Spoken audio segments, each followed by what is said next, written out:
Social media is like a double-edged sword. On the one hand, it brings me joy and connects me with people and also bring me opportunities.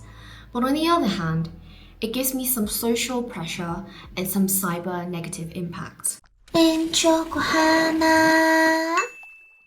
Hi, welcome back to this channel. I'm Hannah, your source of positivity.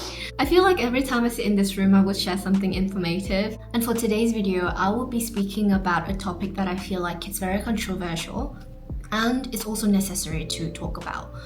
It's about how we consume the social media. I hate it. I'm not gonna lie. But here's the thing. I cannot deny the role of social media in my own career and personal development. It's a tool for me to do networking and find some job opportunities. So despite my dislike for it, I still find myself engaging with it every single day. Believe me or not, it's a skill.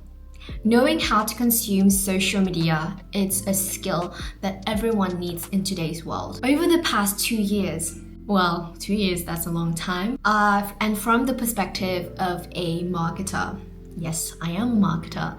So besides doing YouTube, creating content and being an artist, I am also a professional marketer. And throughout my work, I figured out the way to step away from social media while still utilizing it for my career. Because let's face it, the benefits of social media, it's actually outweighing the negatives. So instead of trying to avoid it, we should learn how to use it wisely. So the skill of using social media, it's actually about how you control the content, how you avoid negativity and harmful comparison that might affect your well-being. Then how do we differentiate what to consume and what not to consume? Here are the 5 basic tips that you need to know. First of all, read news from different sources, not just one.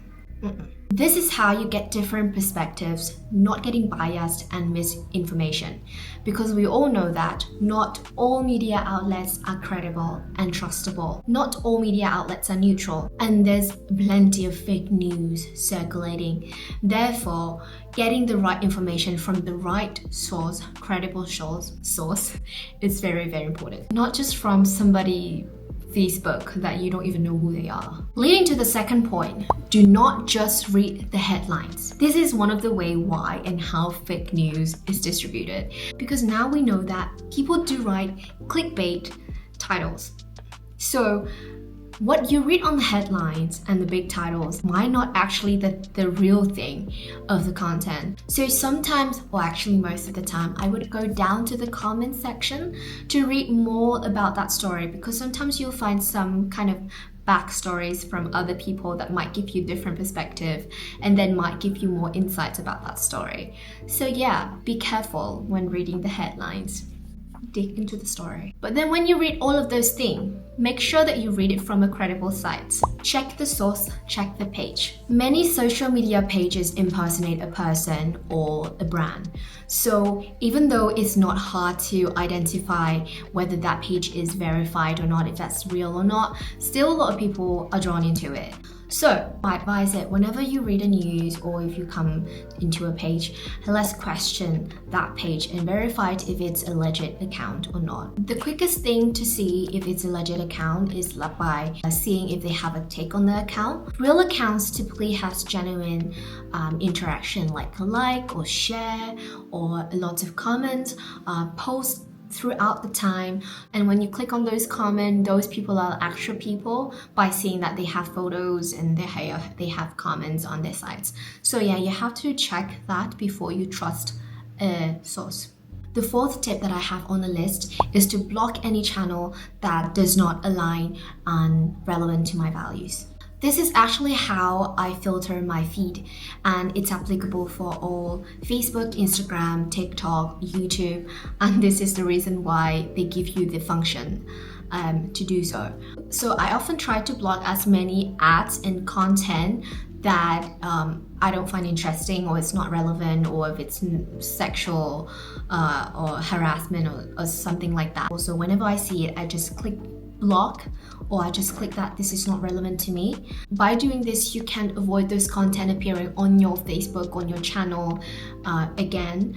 And because you filter all of those fake channels and harmful channels out, you get less fake news and you get less negative news. And therefore, it gives you a more positive browsing experience. And I swear to you, by doing this, I don't get a lot of crazy news on my Facebook, or deadly or sexual stuff, or any other like jealousy stuff online. Of course, I still subscribed and follow the news channel, the credible news channel, for me to get enough updates about the world and stuff. But other news, I try to avoid as many as possible. And I actually believe that the less you are exposed to negative things, the more happier you will be, because you will have less thing to worry about.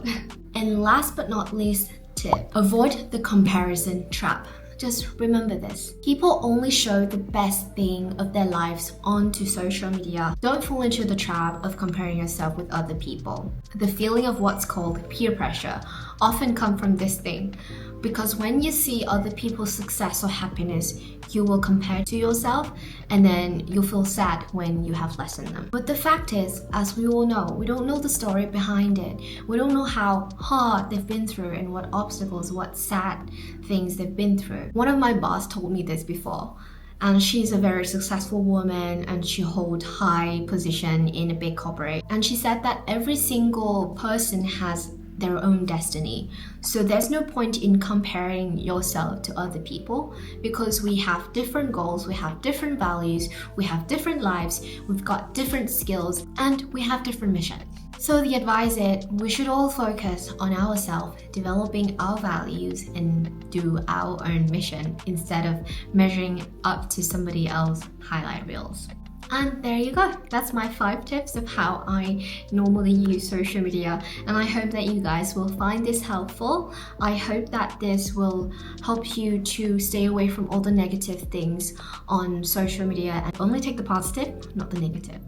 Yep, and that is it for today's video. If you find this information helpful, please give me a like, share, comments below, and subscribe to my channel for more videos like this. Thank you. I'm Hannah, your source of positivity, and see you next time. Bye!